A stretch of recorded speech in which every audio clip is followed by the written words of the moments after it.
There is a moment in every life, a moment so devastating and so liberating that it splits existence into before and after, when you realize that everything you have been running from, everything you have been fighting against, everything you thought was out there in the world trying to destroy you, was never out there at all. It was here, inside, all along. Close your eyes for a moment and remember that person who betrayed you, whose face still burns in your memory, that colleague who undermined you, whose words still echo in the corridors of your mind, that lover who abandoned you, leaving wounds that never quite healed, that enemy who seemed to know exactly where to strike, exactly how to hurt you, exactly which words would shatter your carefully constructed defenses. Now, ask yourself a question that will unsettle everything you thought you knew about yourself. What if they were never the enemy? What if they were mirrors? What if every person you have hated, every force you have resisted, every demon you have battled in the external world was nothing more than a reflection of something you refused to see within yourself? This is not philosophy. This is not metaphor. This is the most terrifying and most liberating truth that psychology, neuroscience, and ancient wisdom have ever revealed. The enemy has always been inside, and until you turn to face it, you will spend your entire life fighting shadows on the cave wall, never realizing that you are the one casting them. Welcome to the descent into shadow. Welcome to the journey that every hero must take, but that most humans spend their entire lives avoiding. Welcome to the moment when you stop running and turn around to face the thing that has been chasing you through every nightmare, every failure, every broken relationship, every moment of inexplicable rage or paralyzing fear. Welcome to the moment when you meet yourself. My name is irrelevant. I am merely a guide, a voice in the darkness, someone who has walked this path before and knows the terrain of the inner landscape. But you are the protagonist of this story. You are the one who must descend. You are the one who must discover what lies in the deepest chambers of your own psyche, where the light of consciousness has never reached, where ancient creatures stir in the darkness, where the repressed and the forgotten and the denied wait with infinite patience for the day you finally acknowledge their existence. This is not going to be easy. The journey into the shadow never is. There will be moments when you want to stop listening, when you want to turn away, when you want to return to the comfortable illusions that have protected you from this truth. That is normal. That is human. The ego's primary function is to keep you safe, and nothing threatens the ego more than the realization that it is not who you think you are. But if you stay with me, if you have the courage to continue this descent, I promise you something that no amount of success, no relationship, no achievement in the external world can ever give you. Freedom. Not the freedom to do whatever you want. The freedom to be who you actually are beneath all the masks, beneath all the stories you have told yourself, beneath all the defenses you have built to protect yourself from the unbearable truth of your own existence. The human mind is not a single thing. It is a parliament, a multiplicity, a chaos of competing voices and desires and fears that we desperately try to organize into something coherent, something we call I. But the I is a fiction, a necessary fiction perhaps, but a fiction nonetheless. And the parts of ourselves that don't fit into this fiction, the parts that threaten the story we want to tell about who we are, the parts that contradict the image we present to the world, these parts don't simply disappear. They go underground. They move into the shadow. And from there, they control us in ways we cannot see, cannot acknowledge, cannot even imagine. Carl Jung, the Swiss psychiatrist who mapped the terrain of the unconscious with a precision and depth that still staggers the imagination, called this the shadow self, the repository of everything we have rejected, repressed, and denied about ourselves. But Jung understood something that most people miss. The shadow is not simply the bad parts of ourselves. It is not simply our anger, our lust, our cruelty, our selfishness.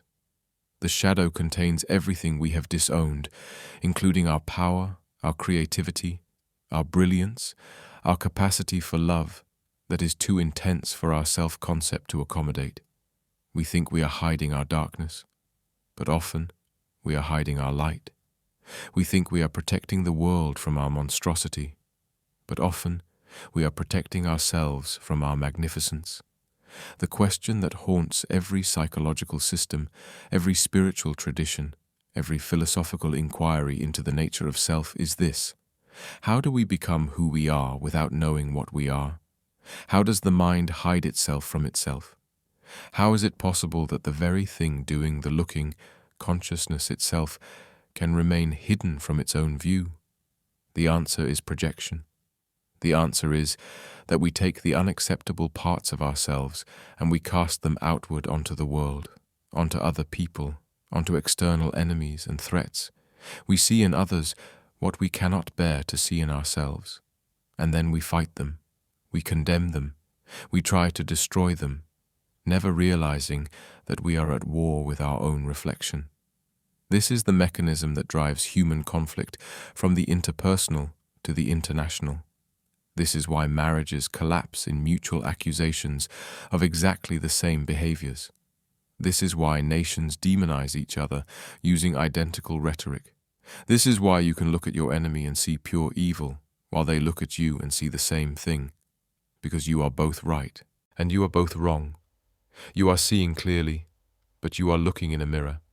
Tonight, over the next 2 hours, we are going to trace the anatomy of this projection, this shadow, this enemy that was inside all along.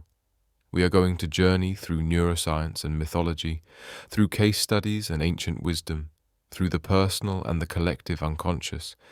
We are going to see how this pattern plays out in individual lives and in the entire history of human civilization. But more than that, and this is what makes this journey worthwhile, we are going to discover how to reclaim what we have projected, how to reintegrate what we have denied, how to become whole instead of fragmented, authentic instead of defended, powerful instead of reactive. We are going to learn how to stop fighting shadows and start illuminating the darkness. The journey begins not with understanding, but with a story, because the human mind does not think in abstractions. It thinks in narratives, and the narrative we are about to explore is older than psychology, older than science, older than written history itself. It is the story of every hero who ever descended into the underworld. It is the story of every seeker who ever confronted their demons. It is the story of every human being who ever woke up to the terrifying realization that the call was coming from inside the house. It is your story, whether you know it yet or not. Let us descend.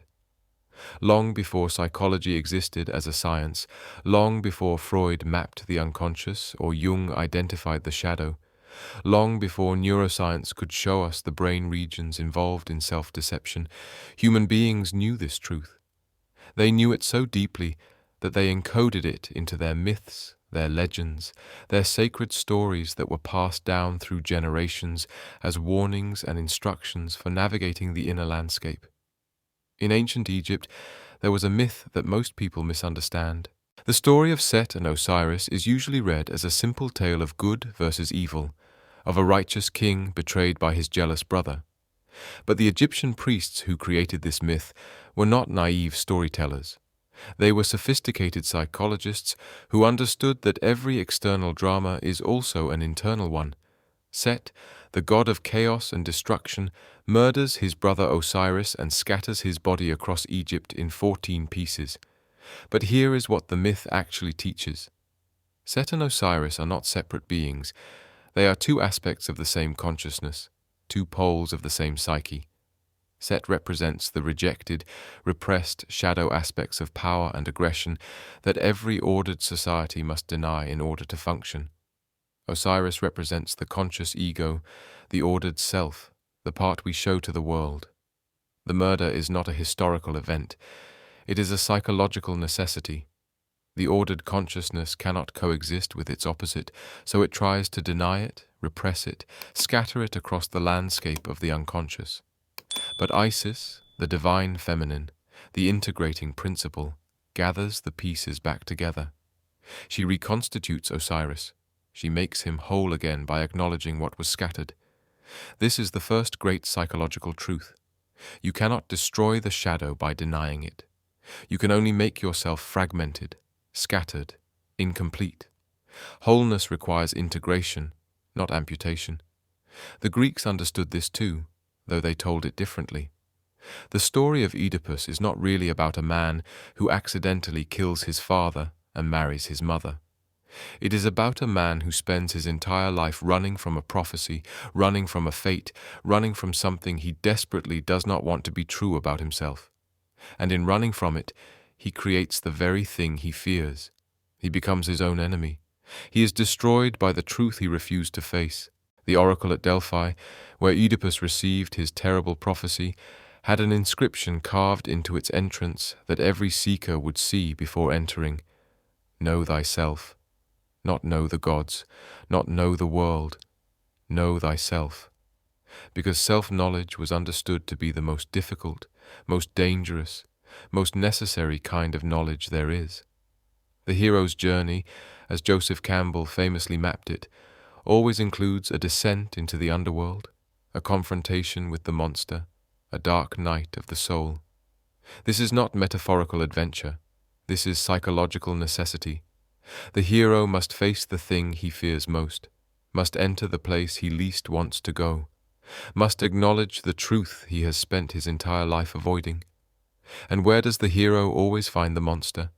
In a cave, in the depths, in the darkness below consciousness, in the shadow. But let us move from mythology to history, from symbol to science. Let us trace how this truth was discovered, lost and rediscovered across different eras and different systems of understanding the human mind. The birth of depth psychology, Freud's descent. In Vienna, at the turn of the 20th century, a physician named Sigmund Freud was treating patients with symptoms that made no medical sense. Paralysis with no physical cause, blindness with healthy eyes, pain that moved mysteriously from one part of the body to another. These were called hysterical symptoms, and the medical establishment dismissed them as malingering, as attention-seeking, as weakness of character.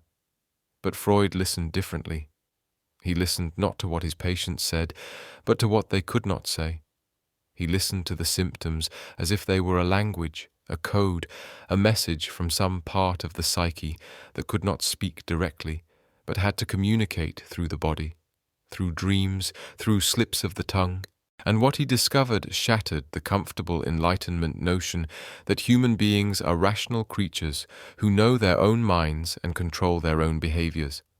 What he discovered was that consciousness, that bright, clear, rational awareness that we identify as I, is just a small island in a vast ocean of unconscious processes that we cannot access, cannot control, and often cannot even acknowledge exist. Freud called this the unconscious, and he spent decades mapping its territory like a cartographer of inner space. He discovered that the mind represses traumatic memories, forbidden desires, unacceptable thoughts. He discovered that these repressed contents do not simply disappear. They continue to exist, continue to exert force, continue to shape our behaviors and relationships and choices, but from behind the scenes, invisible to consciousness. Imagine a theater where you are sitting in the audience, watching a play, convinced that you are seeing reality, but you don't realize that there are stagehands behind the curtain, moving the sets, creating the lighting, controlling what you see. You think you are observing objective reality, but you are observing a carefully controlled production, and the real action is happening backstage, in the darkness, where you never think to look. This was Freud's great insight. Most of what determines your behavior is hidden from you. Most of what drives your choices is unconscious. You are not the rational, autonomous self you believe yourself to be. You are a mystery to yourself. But Freud made a mistake, or perhaps a necessary limitation of his era and his own psychological makeup. He believed that the unconscious contained primarily sexual and aggressive drives that civilization required us to repress. He saw the unconscious as a kind of pressure cooker of forbidden desires, always threatening to explode into consciousness and destroy the carefully maintained order of the ego. This was too narrow, too reductive, too focused on the pathological. It took Freud's most brilliant student to see what the master had missed. Jung's revolution, the shadow self. Carl Gustav Jung broke with Freud in 1913, a rupture so traumatic for both men that it initiated what Jung later called his confrontation with the unconscious, a period of psychological crisis so intense that he feared he was going mad. But out of this crisis, out of this descent into his own shadow, Jung developed a psychology that was wider, deeper, more profound than anything that had come before. Jung agreed with Freud that the unconscious exists and that repression is real. But he understood something that Freud missed. The unconscious is not just personal. It is not just the repository of your individual traumas and forbidden desires. There is a deeper layer, a collective unconscious that contains the accumulated psychological structures of the entire human species, patterns and archetypes that repeat across all cultures and all eras because they are built into the very structure of the human psyche. And within this collective unconscious, Jung identified a figure that would become central to all subsequent depth psychology: the shadow. The shadow, Jung wrote, is the person you would rather not be. It is everything about yourself that you find unacceptable, shameful, weak, evil, monstrous. It is all the qualities you deny, all the impulses you suppress, all the aspects of your personality that contradict the image you want to present to the world and to yourself. But here is Jung's crucial insight, the one that transforms this from mere psychodynamic theory into a practical method for psychological transformation. The shadow is not your enemy. The shadow is you. It is not some foreign invader that infected your psyche. It is made of the same material as your conscious ego. It is simply the parts you decided, for whatever reason, were not acceptable. And because the shadow is made of disowned parts of the self, it has all the energy, all the vitality, all the life force that you exiled when you created your persona, your social mask, your acceptable self. The shadow contains not just your darkness, but also your suppressed light. It contains not just your cruelty, but also your authenticity. It contains not just what you fear in yourself, but also what you most need to become whole. Jung described a process he called shadow work, the deliberate, conscious encounter with these disowned aspects of self. This is not comfortable. This is not easy. This is perhaps the most difficult psychological work a human being can undertake, because it requires you to acknowledge that you are capable of everything you despise. It requires you to see yourself clearly, without the protective filter of your self-concept. But the alternative is worse. The alternative is to spend your entire life in a state of internal civil war, with your conscious mind constantly fighting against your unconscious impulses, with your energy drained by the effort of maintaining the repression, with your authentic self locked in a dungeon, while a false self performs for an audience that can always sense, even if they cannot articulate, that something is not quite real about you. Jung told a story about a patient he once treated, a man who came to him complaining of chronic anxiety and a vague sense that his life, despite all his external success, was somehow false, somehow not his own. The man was an accomplished lawyer, respected in his community, happily married with children. But he felt empty, disconnected, as if he were playing a role in someone else's script. Through analysis, Jung discovered that this man had a violent, aggressive shadow that he had spent his entire life repressing. As a child, he had been punished severely for any expression of anger or aggression. He learned that to be loved, to be accepted, to be safe, he had to be mild, accommodating, agreeable. He constructed his entire personality around being the good boy, and later, the good man. But the aggression didn't disappear. It went underground. And from the shadow, it expressed itself in passive-aggressive behaviors, in chronic resentment that poisoned his relationships, in a paralysis of will that prevented him from taking any decisive action, in mysterious psychosomatic symptoms that had no physical cause. Jung helped this man to gradually acknowledge his aggression, to see it not as a moral failing, but as a natural human capacity that had been pathologized. And as the man integrated this shadow aspect, as he learned to channel his aggression into assertiveness and healthy boundary setting, the anxiety disappeared. The psychosomatic symptoms vanished. He felt, for the first time in his life, whole, real, authentic. He had stopped fighting himself. He had made peace with the enemy inside. This is the work. This is what Jung called individuation, the process of becoming who you actually are instead of who you think you should be, or who others need you to be, or who your traumas and defenses have forced you to pretend to be. But to understand how this works at the neurological level, to see how the brain actually creates and maintains the shadow, we need to move from depth psychology to neuroscience. We need to see what happens in the brain when the mind hides itself from itself. The Neuroscience of Self-Deception. In a laboratory at the University of California in the early 2000s, neuroscientist Michael Gazzaniga was conducting experiments that would revolutionize our understanding of consciousness and self-deception. He was working with split-brain patients, people whose corpus callosum, the bundle of nerve fibers connecting the left and right hemispheres of the brain, had been severed as a treatment for severe epilepsy. These patients offered a unique window into how the brain constructs the illusion of a unified self. Because their hemispheres could no longer communicate, Gazzaniga could present information to one hemisphere that the other hemisphere did not have access to. And what he discovered was extraordinary and disturbing. The left hemisphere of the brain, which controls language and rational thought, is what Gazzaniga called the interpreter.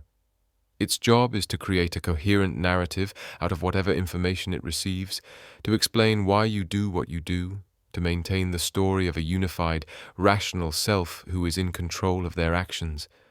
In one famous experiment, Gazzaniga flashed a command to a patient's right hemisphere: "Walk." The patient, whose right hemisphere controlled the left side of his body, stood up and began to walk. When asked why he was walking, the patient, whose left hemisphere had not seen the command, immediately created a plausible explanation: "I wanted to get a Coke." The left hemisphere, the interpreter, had no idea why the body had started walking, but it could not admit, "I don't know." It could not acknowledge that it was not in control, so it confabulated. It created a false but plausible narrative that maintained the illusion of a unified, rational self. This happens constantly in normal brains, not just split-brain patients. Your brain is generating explanations for your behaviors after the fact, creating a false sense that you chose to do what you did for rational reasons, when in fact, most of your behaviors are driven by unconscious processes that your conscious mind has no access to. This is how the shadow stays hidden. The interpreter is constantly creating stories that justify your behaviors while denying the actual unconscious motivations. You don't see your aggression, you see justified anger at injustice. You don't see your selfishness, you see necessary self-care. You don't see your cowardice, you see prudent caution. Neuroscientist David Eagleman describes the brain as an alien steering the ship, with consciousness as a narrator who thinks he's the captain, but is actually just reporting on what the alien decides to do, making up stories about why those decisions were made. But there's something even more fascinating happening at the neural level.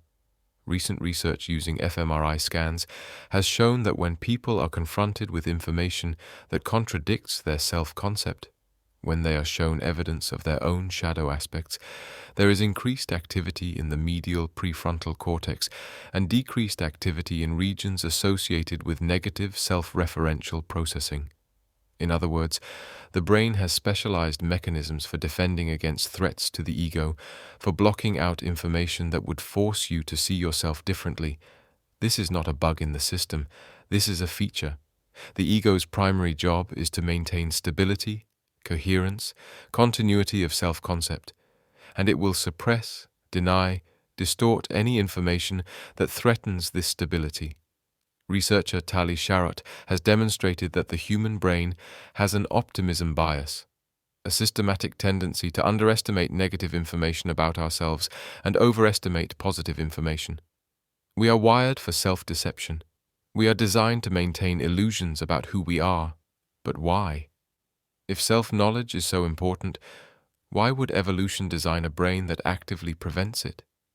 The answer is that self-knowledge is dangerous. True self-knowledge, unfiltered awareness of your own capacity for cruelty, cowardice, selfishness, would be psychologically devastating for most people. The ego is a protective mechanism. It shields you from truths you are not ready to handle. It maintains the illusion of control, of goodness, of rationality, because without these illusions, you might not be able to function at all. This is why the descent into shadow cannot be done carelessly. This is why Jung insisted that shadow work requires a strong ego to begin with, requires psychological stability and maturity. Because what you discover when you look beneath the surface of consciousness is not always pretty. Sometimes it is monstrous. The projection mechanism, seeing yourself in others. But here is where psychology intersects with ethics, with relationships, with the entire structure of human conflict. The shadow does not simply stay hidden inside. It cannot be contained. The psychic energy of the disowned parts is too strong, too insistent. It must express itself somehow. And if it cannot be acknowledged consciously, it will be projected unconsciously onto others. Projection is one of the ego's primary defense mechanisms. It is the process by which you take an unacceptable aspect of yourself and attribute it to someone else. You see in them what you cannot see in yourself, and then you react to them with all the emotional intensity that really belongs to your relationship with your own shadow. This is why you can have such strong reactions to people you barely know. This is why certain personality types trigger you instantly, while others leave you indifferent. This is why you can see someone's flaw with crystal clarity while remaining completely blind to the same flaw in yourself. Jung wrote, "Everything that irritates us about others can lead us to an understanding of ourselves." He meant this literally. If someone's behavior produces a strong emotional reaction in you, particularly contempt, disgust, or moral outrage, it is almost certainly because they are displaying a shadow aspect of yourself that you have disowned. The person who is constantly criticizing others for being judgmental is usually deeply judgmental themselves but cannot admit it. The person who obsesses over others' sexual impropriety usually has their own unacknowledged sexual desires or shame. The person who accuses others of being manipulative or controlling usually has their own unacknowledged power drives. This is not always true. Sometimes you react strongly to others because they genuinely are harmful or because they trigger legitimate trauma responses.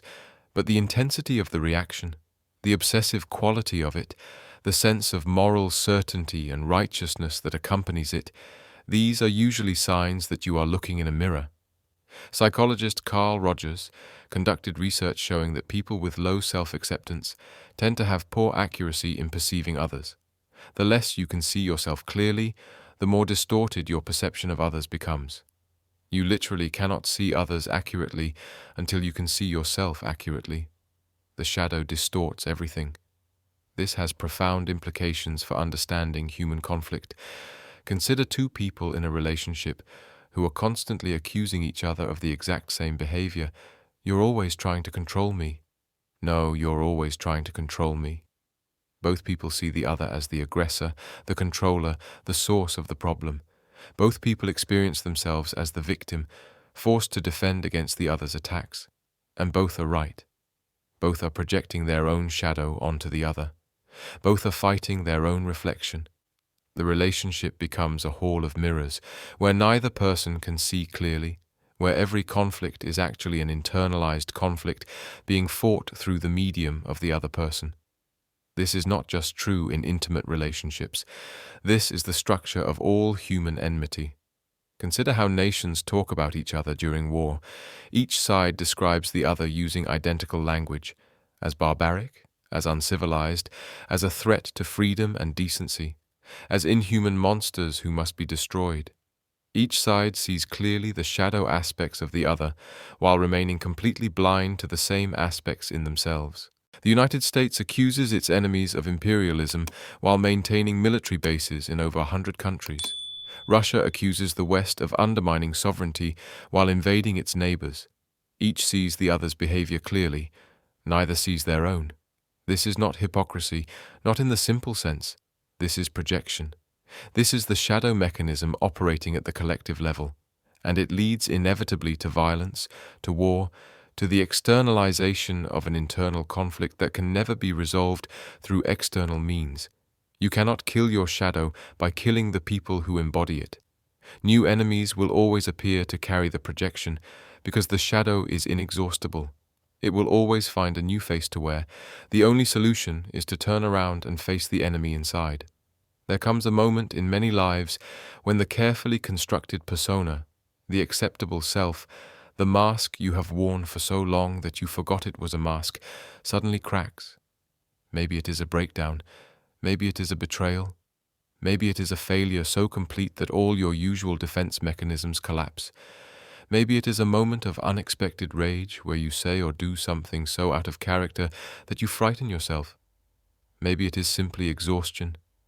The exhaustion that comes from spending decades fighting against your own nature, denying your own truth, performing a version of yourself that is acceptable but not authentic. Whatever the trigger, there is a moment when you can no longer maintain the lie, a moment when the shadow breaks through, a moment when you are forced to confront the reality that you are not who you thought you were. This is terrifying. This feels like annihilation, because in a very real sense it is. The ego death, the dissolution of the self-concept, feels like actual death. Your brain cannot distinguish between a threat to your physical body and a threat to your psychological identity. Both trigger the same alarm systems, the same panic, the same desperate fight or flight response. But here is the paradox that every spiritual tradition understands, and that depth psychology rediscovered. You must die to be reborn. The false self must be dismantled for the authentic self to emerge. You must descend into the shadow to find the light that has been imprisoned there. Let me tell you a story, not a myth this time, but a case study from the annals of psychology, though the names and details have been changed to protect confidentiality. A woman came to a therapist in her mid-40s, successful in her career, admired by her colleagues, seemingly happy in her marriage. But she was experiencing what she described as a quiet desperation, a sense that her life, despite all its accomplishments, felt hollow, meaningless, not really hers. Through therapy, a pattern emerged. This woman had spent her entire life being what others needed her to be. As a child, she had been the perfect daughter, managing her parents' emotions, never causing trouble, always performing excellence. As an adult, she had been the perfect employee, the perfect wife, the perfect friend, always accommodating, always supportive, always putting others' needs before her own. She had no idea who she actually was beneath all these roles. She had constructed her entire identity around being loved, being needed, being indispensable to others. And now, approaching midlife, with her children grown and her career achievements starting to feel repetitive and meaningless, she was having panic attacks. Her body was rebelling against a life that her soul could no longer tolerate. The therapist, trained in Jungian methods, began to explore what this woman could not acknowledge about herself. What lived in her shadow? What parts of herself had she exiled in order to be good? What emerged was stunning. Beneath the accommodating, selfless persona lived a woman of fierce independence, strong opinions, and considerable anger. She had spent decades suppressing her own needs, her own desires, her own voice. She had denied her aggression so completely that she could not even articulate a preference in a restaurant. She had exiled her authenticity so thoroughly that she had become a kind of mirror, reflecting back whatever others wanted to see. And the shadow material was not just repressed, it was leaking out in destructive ways. Her selflessness had become a form of control, making others dependent on her and then resenting them for their dependency. Her niceness had become passive-aggressive, expressed in subtle criticisms disguised as concern. Her accommodation had become a prison, not just for herself, but for everyone around her who could sense they were never allowed to see her real feelings. The work of integration was painful.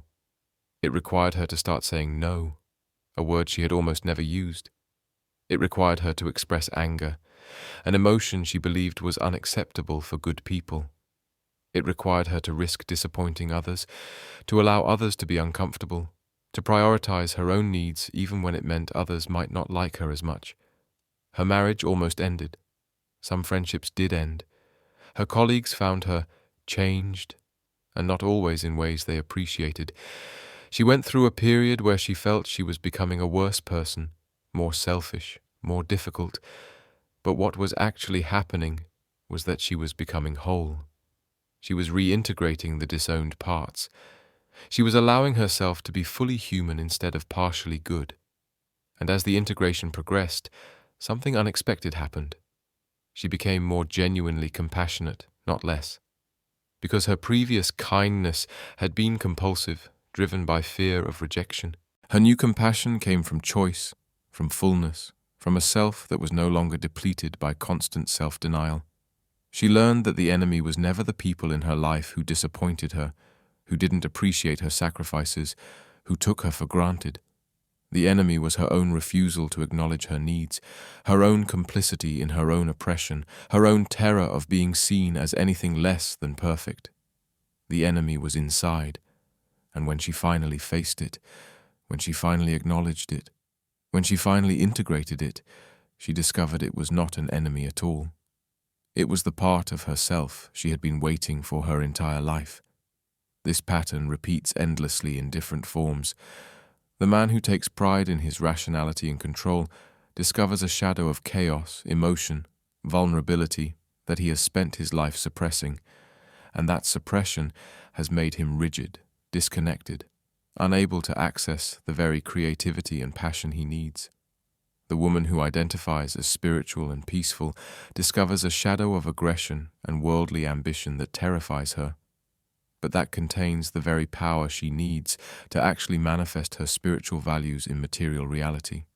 The shadow is always compensatory.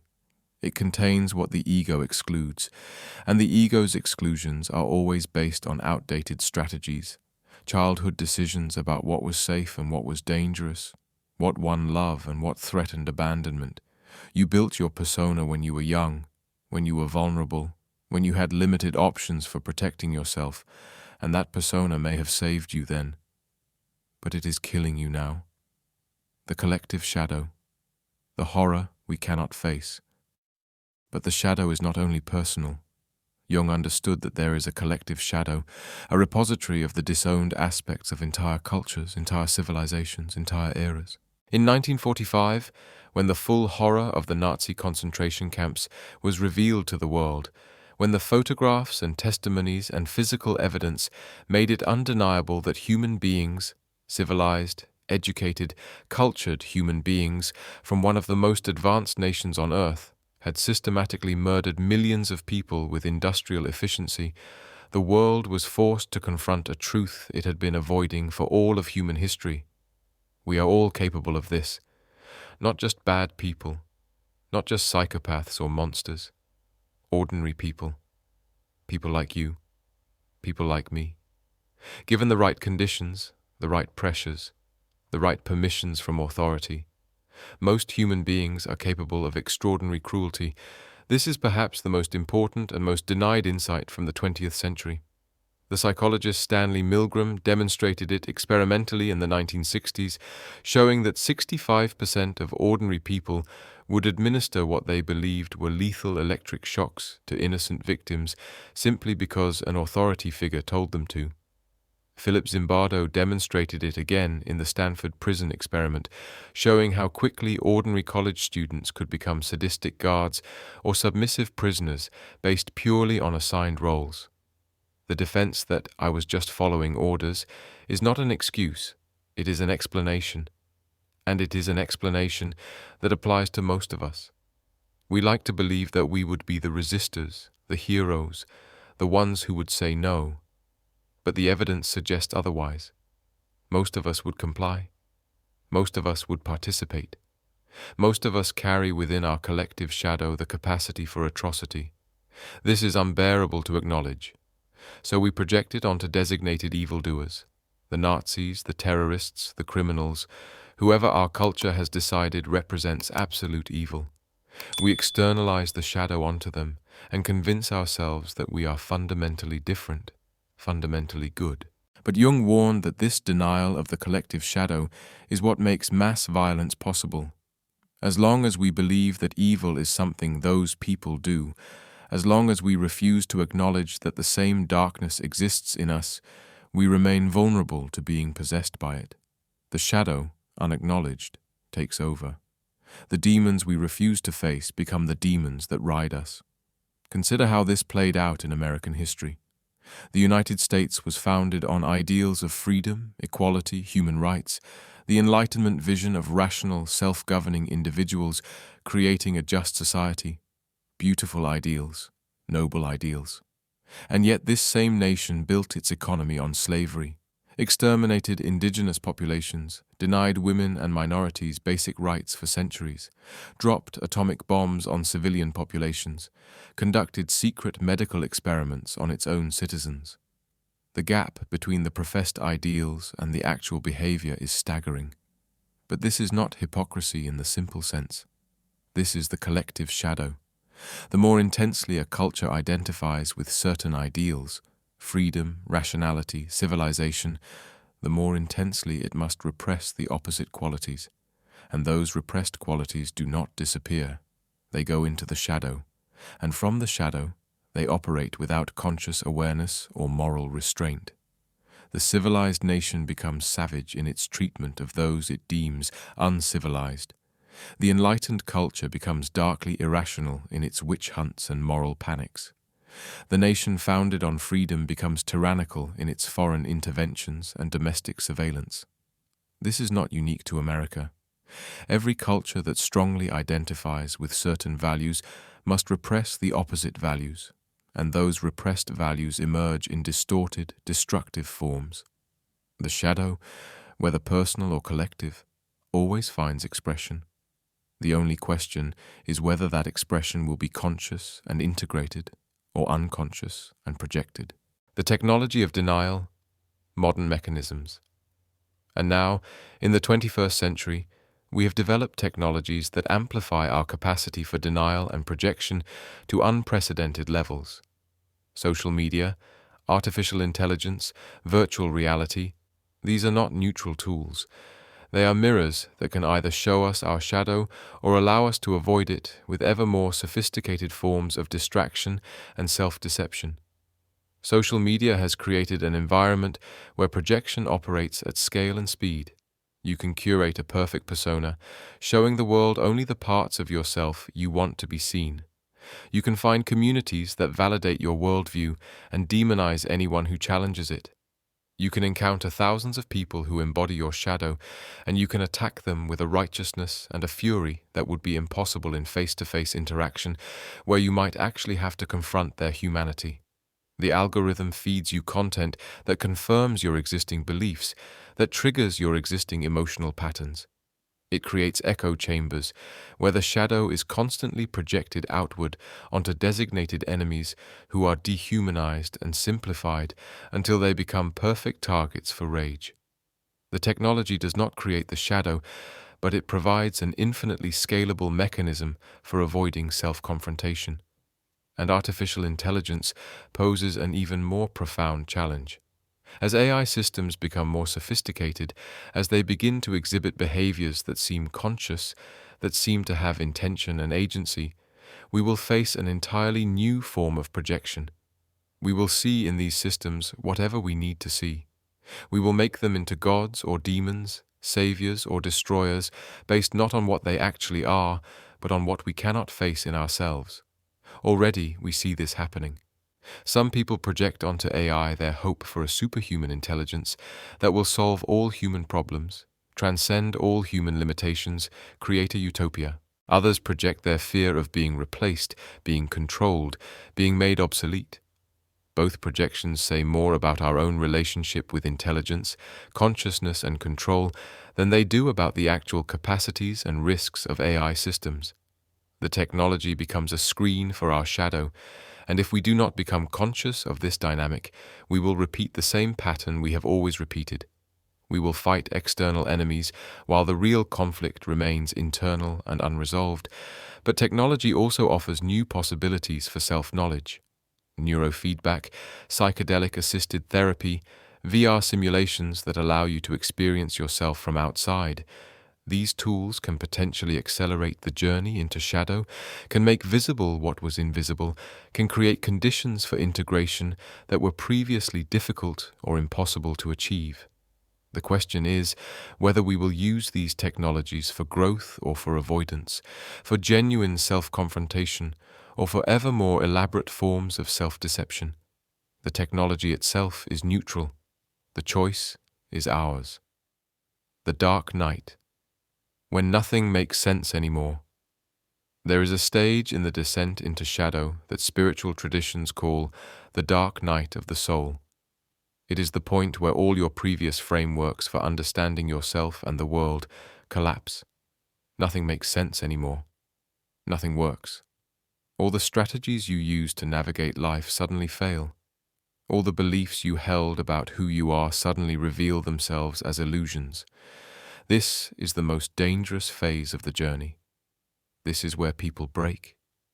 This is where some people turn back, desperately trying to reconstruct the old defenses, the old denials, even though they know on some level that it will never really work again. You cannot unknow what you have seen. You cannot unfeel what you have felt. The crack in the persona cannot be completely sealed. In mystical literature, this is described as the dissolution of the ego, the death of the false self.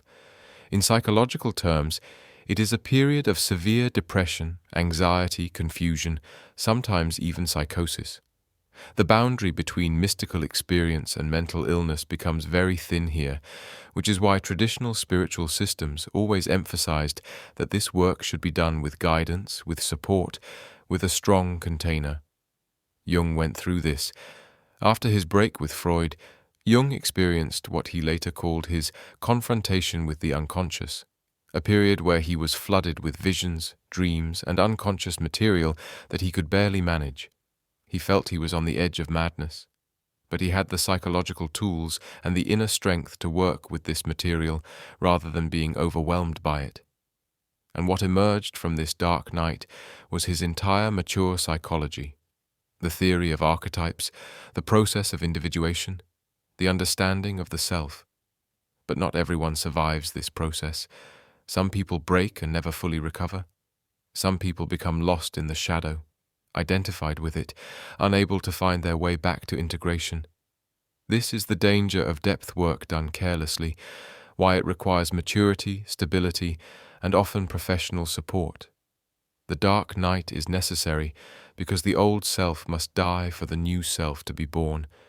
But death, even psychologically, is not a metaphor. It is a real dissolution, a real loss, a real grief. You must mourn the person you thought you were. You must acknowledge that your life story, as you have been telling it, is not the truth. You must accept that you are not the hero of your own narrative, or at least not the kind of hero you imagined. This is where many people give up. This is where the discomfort becomes unbearable. Because the shadow work is showing you not just that you made mistakes, but that you are the mistake. That your entire orientation to life has been distorted by unconscious patterns you did not choose. That your relationships are not what you thought they were. That your motivations are not what you believed them to be. That you have been asleep, mechanically responding to stimuli, acting out patterns that were installed in you before you were old enough to have any agency in the matter. And worse, that you are complicit. That you chose the comfort of illusion over the discomfort of truth. That you maintained your denial even when evidence was mounting, that you attacked others for the very things you could not see in yourself, that you are not innocent. This is the heart of the shadow. not the monster we imagine, but the ordinary human selfishness, cowardice, and dishonesty that we all participate in, but cannot bear to acknowledge. The shadow is not dramatic, it is banal. It is the small cruelties, the convenient forgetting, the rationalizations, the times we looked away, the times we knew better but acted worse. And you cannot move forward until you acknowledge this. You cannot integrate the shadow while maintaining your innocence, your victimhood, your special status as someone who is fundamentally better than those people who do terrible things. The shadow work requires humility, the genuine humility that comes from seeing yourself clearly and acknowledging, I am capable of this too. The recognition, meeting yourself in the mirror. And then, if you stay with the process, if you do not run or break or give up, something shifts. The darkness begins to reveal its purpose. The shadow begins to show its gifts. The enemy inside begins to transform into the ally you always needed. This shift happens differently for everyone, but it always involves a fundamental recognition. The shadow is not other than you. It is you. The enemy was never really an enemy. It was a part of yourself that you abandoned, denied, exiled, but that never stopped trying to get your attention, trying to return, trying to be integrated back into wholeness. Every symptom was a message. Every compulsion was a call. Every projection was a pointing finger saying, look here, this is what you need to see about yourself. Jung described a moment in his own analysis when he suddenly understood. The dream is the theatre where the dreamer is at once scene, actor, prompter, stage manager, author, audience, and critic. Every figure in your dreams, every character in the inner drama, is an aspect of yourself. There are no separate entities. There is only one consciousness playing all the roles. And if this is true of dreams, it is also true of waking life. Every person you encounter, especially every person who triggers you, is in some sense a mirror. Not in a mystical or supernatural sense, but in a psychological sense. They reveal aspects of yourself that you have not fully acknowledged. This is the recognition that changes everything. When you realize that your rage at others is rage at yourself, that your judgment of others is judgment of yourself, that your fear of others is fear of yourself. When you realize that every external drama is also an internal drama, every relationship conflict is also an intrapsychic conflict, every enemy you fight in the world is also an enemy you are fighting within yourself. This does not mean that external reality does not exist, or that other people are just projections. That would be solipsism, and it would be false. Other people are real, with their own consciousness, their own shadows, their own journeys. The world exists independent of your perception. But your reaction to the world, your emotional response to people and events, the intensity and quality of your engagement, these are shaped by your inner landscape far more than by objective circumstances. Two people can encounter the same situation and have radically different reactions based on what the situation triggers in their psyche. So the work is not to deny external reality, but to become conscious of your own filter, your own projection mechanism, your own shadow. To ask always, why am I reacting this way? What does this person or situation represent to me? What part of myself am I seeing in them? This requires a level of psychological honesty that most people never achieve. It requires you to constantly question your own certainties, to doubt your own righteousness, to consider that you might be wrong about yourself.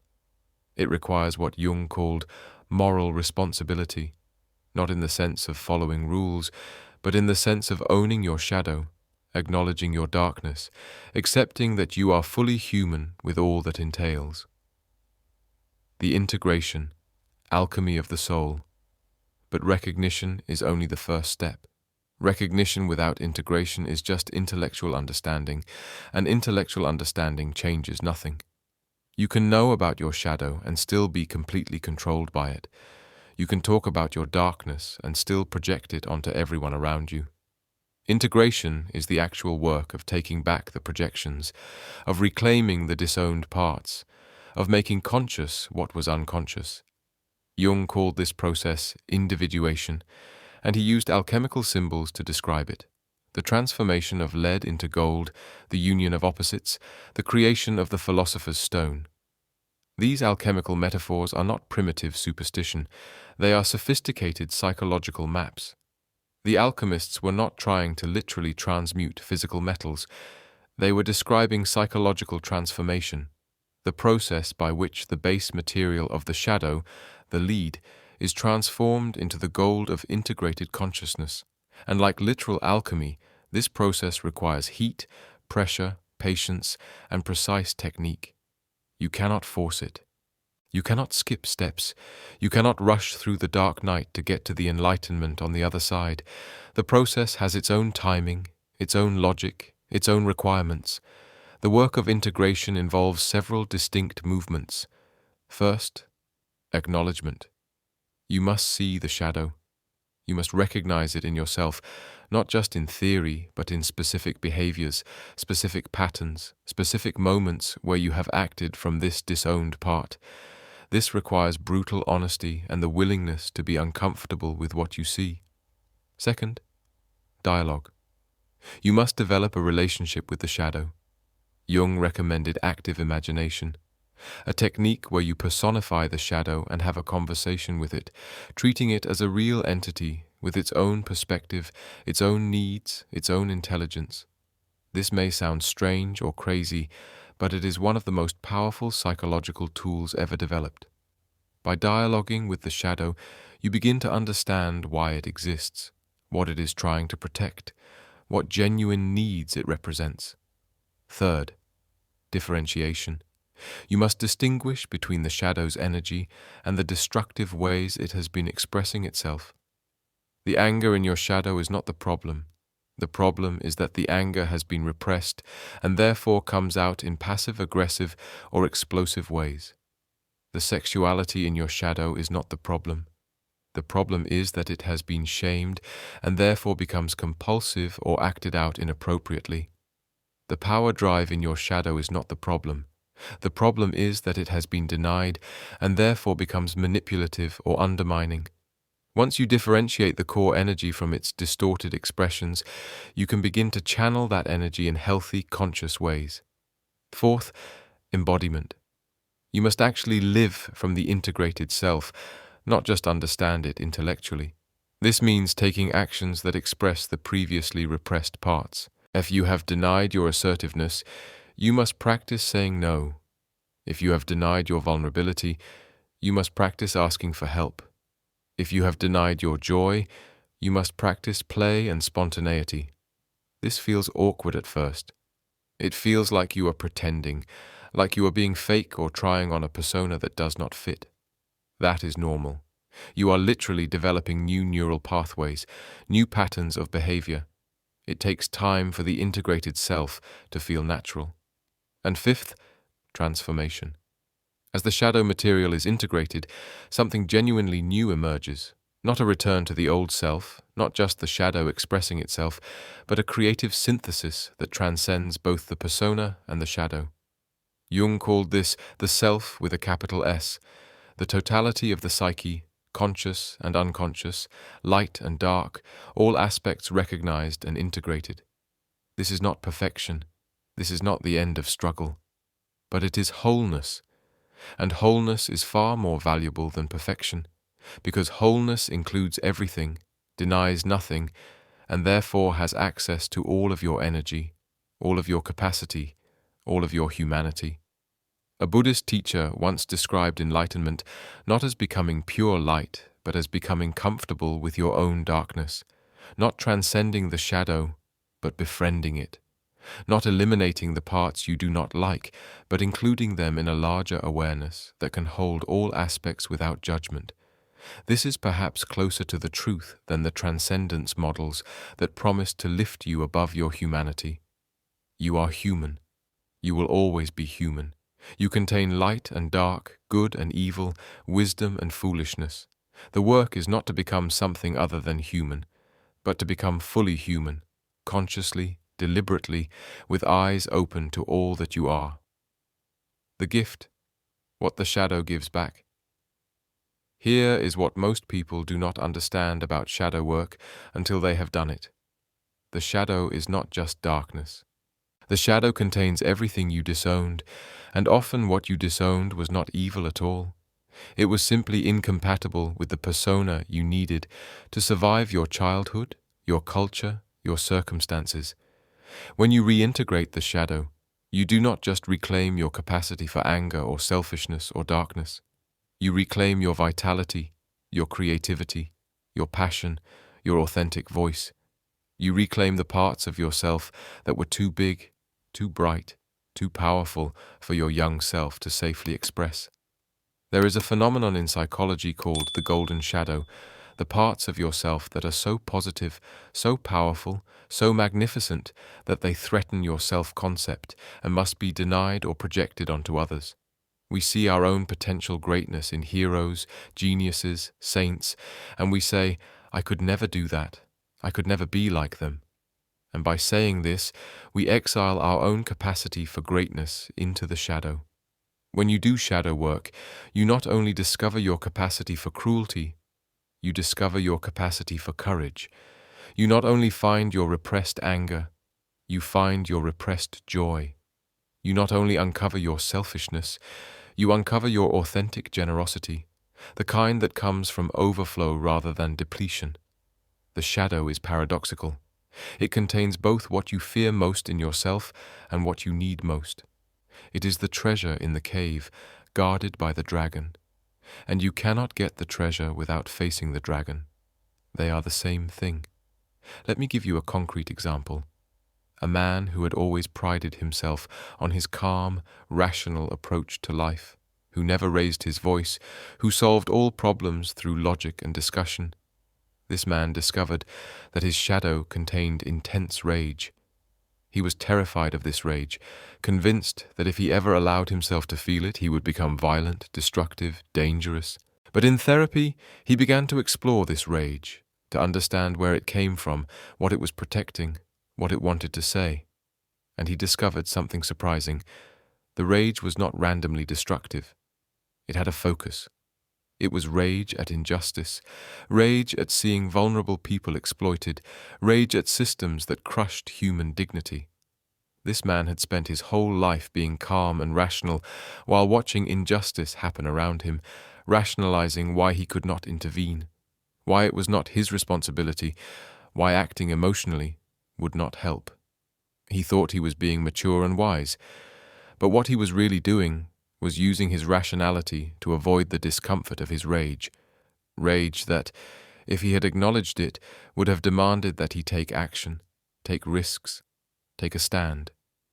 When he finally integrated this shadow rage, when he learned to channel it consciously, he became a passionate advocate for justice. He found his voice. He found his purpose. He discovered that the very thing he had been most afraid of, his own anger, was the fuel he needed to make a real difference in the world. The shadow gave him back his soul. This happens again and again in shadow work. The thing you are most afraid of in yourself turns out to be the thing you most need. The enemy inside turns out to be the ally you have been waiting for. The collective awakening. Humanity at the threshold. And if this is true for individuals, might it also be true for our species as a whole? Might humanity be at a threshold where we must collectively confront our shadow or destroy ourselves through our denial of it? We live in an age of planetary crisis, climate collapse, weapons of mass destruction, artificial intelligence, bioengineering, technologies that give us godlike powers without godlike wisdom. Every one of these crises is a manifestation of our collective shadow, our greed, our short-term thinking, our disconnection from nature, our tribalism, our inability to cooperate at scale. And every one of these crises is forcing us to see what we have been denying. Climate change makes visible the shadow of industrial civilization, our assumption that we could exploit the earth infinitely without consequence. Nuclear weapons make visible the shadow of nationalism, the willingness to destroy the entire world rather than yield to an enemy. AI makes visible the shadow of our intelligence, the way we value abstract reasoning while ignoring wisdom, ethics, and care. We are being forced, as a species, to look in the mirror, to see what we have become, to acknowledge what we are capable of, both terrible and magnificent. And the question is whether we will do the work of integration, or whether we will continue to project, to externalize, to fight the enemy out there, while the real enemy remains unacknowledged inside our collective psyche. Jung believed that the future of humanity depended on individual shadow work. He believed that if enough individuals became conscious, integrated their shadows, stopped projecting, the collective consciousness would shift. That cultural transformation begins with personal transformation, that you cannot change the world without changing yourself. This may sound naive, individualistic, an abdication of responsibility for systemic change. But consider, every atrocity, every injustice, every system of oppression is maintained by individual people who are convinced they are doing the right thing, who project their shadow onto designated enemies, who act out unconscious patterns they have never examined. If those individuals became conscious, the systems would collapse, not through revolution, but through evolution, through a quiet, profound shift in awareness that makes the old patterns impossible to sustain. This is not a quick fix. This is not a technique you can apply and solve the world's problems. This is the work of generations, the work of becoming genuinely conscious as a species. But it is the only work that actually addresses the root cause of our crisis. Everything else is symptom management. Everything else is rearranging deck chairs on the Titanic. The real problem is not political or economic or technological. It is psychological. It is that we are not conscious enough to handle the power we have accumulated. We are children with nuclear weapons, with AI, with bioengineering, and we will destroy ourselves unless we grow up. Growing up, in this context, means facing the shadow, individually and collectively. It means acknowledging what we have denied. It means taking responsibility for what we have projected. It means becoming conscious of the unconscious patterns that drive our behavior. This is the work of our time. This is the evolutionary imperative of the 21st century. Not to transcend our humanity, but to fully inhabit it. Not to become perfect, but to become whole. Not to eliminate the shadow, but to integrate it. So here we are, at the end of this journey through the shadow, through the darkness, through the confrontation with the enemy inside. And the question is, what now? What do you do with this knowledge? How do you live in the light of this awareness? The answer is both simple and infinitely complex. You live authentically. You live consciously. You live from wholeness instead of fragmentation, from truth instead of denial, from integration instead of projection. This does not mean you become perfect. Shadow work does not eliminate your flaws, your mistakes, your struggles. What it does is bring them into consciousness, where you can work with them instead of being controlled by them. It shifts you from being a puppet of unconscious patterns to being the conscious author of your life, even if that authorship is always partial, always limited, always unfolding in ways you cannot fully predict or control. Living from wholeness means accepting the full spectrum of your humanity. It means knowing that you are capable of both great love and great cruelty, and choosing love while acknowledging the cruelty. It means recognizing your shadow when it gets activated, catching your projections before they fully deploy, taking responsibility for your reactions instead of blaming others for triggering you. It means saying, that person is not my enemy. They are a mirror. What am I seeing in them that I need to see in myself? It means asking, in every conflict, what part of myself am I fighting through this other person? It means recognizing that the work is never done, that new layers of shadow are always being revealed, that consciousness is not a destination, but a process, a practice, a commitment to ongoing truth-telling with yourself. Carl Jung, at the end of his life, was asked by an interviewer if he believed in God. He paused for a long moment and then said, "I don't believe. I know." What did he mean by this? He meant that through decades of exploring the unconscious, Through countless hours of active imagination and dream analysis and working with archetypes, he had experienced directly the reality of something beyond the ego, something he called the self, the totality of the psyche, the organizing principle that Jung believed was, in some sense, divine. But whether you believe in Jung's concept of the self as spiritual reality or see it as purely psychological metaphor does not matter. What matters is the recognition that there is something in you that is larger than your conscious ego, something that contains both light and dark, something that is trying to guide you toward wholeness, even when the path is terrifying and painful. The shadow is not your enemy. It is the rejected part of this larger self, exiled but not destroyed, waiting in the darkness for the day you become brave enough to turn around and see it. And when you do see it, when you finally face it, when you acknowledge it and integrate it and make it conscious, you discover that you are more than you thought you were. You discover capacities you did not know you had. You discover that the very thing you feared would destroy you is actually the thing that makes you whole. The ancient alchemists had a saying, "In sterquilinius invenitur," in filth it will be found. The gold, the treasure, the philosopher's stone, it is not found in the heights of spiritual transcendence. It is found in the lowest places, in the rejected places, in the shadow. This is the great secret of transformation. You do not become whole by ascending to the light. You become whole by descending into the darkness and bringing the light with you. You become whole by acknowledging what you have denied, by accepting what you have rejected, by loving what you have hated.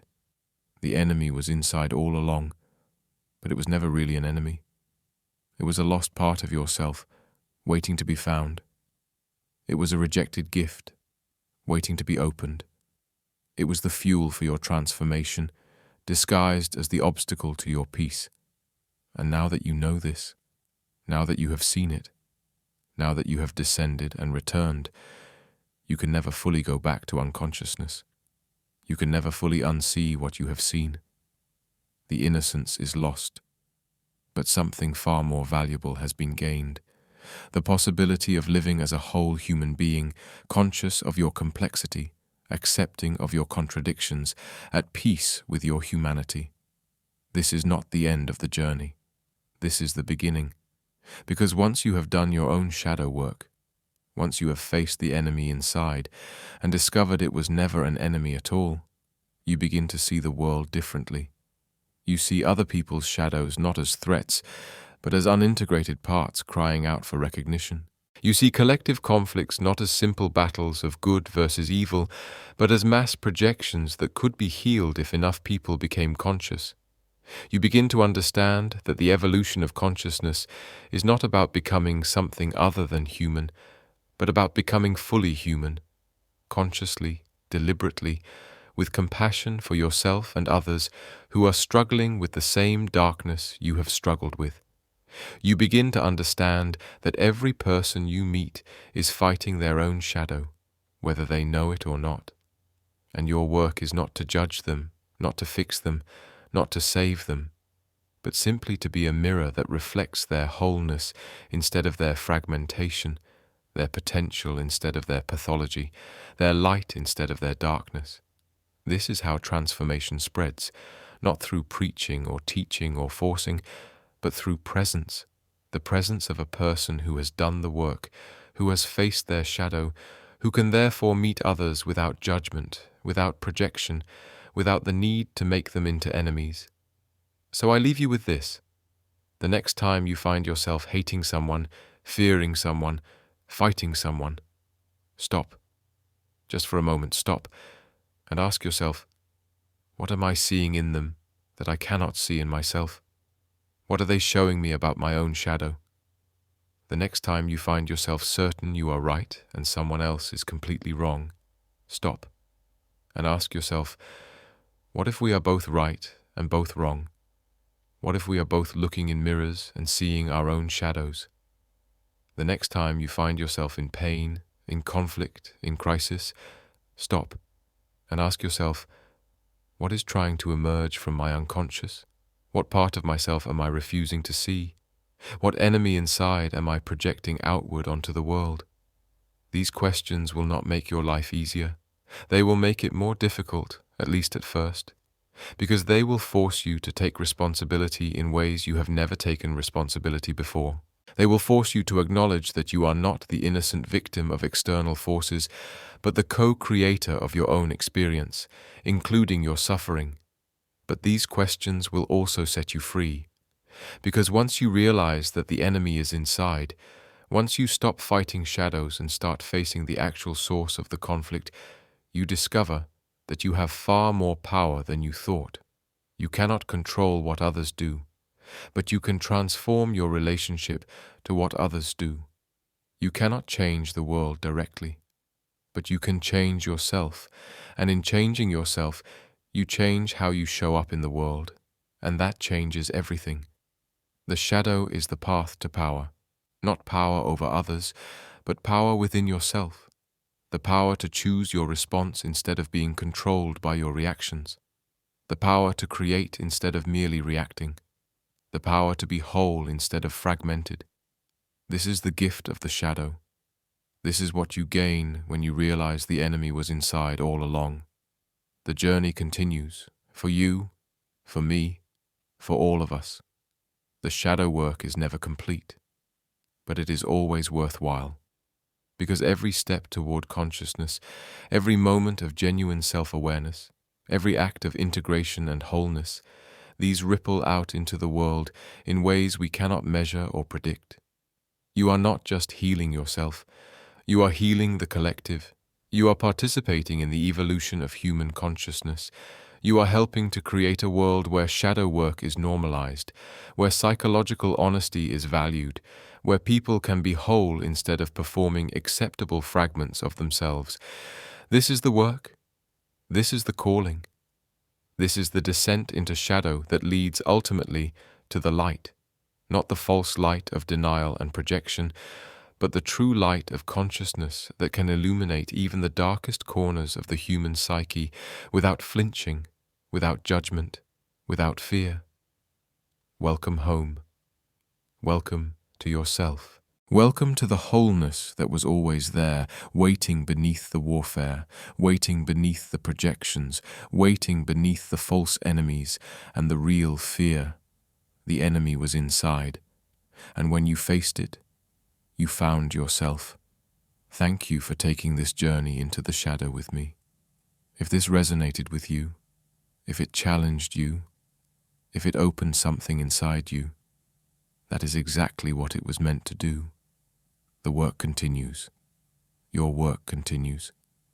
May you have the courage to face what needs to be faced, the wisdom to integrate what needs to be integrated, and the compassion to forgive yourself for being gloriously, terribly, beautifully human. Until next time, keep descending, keep awakening, keep becoming whole.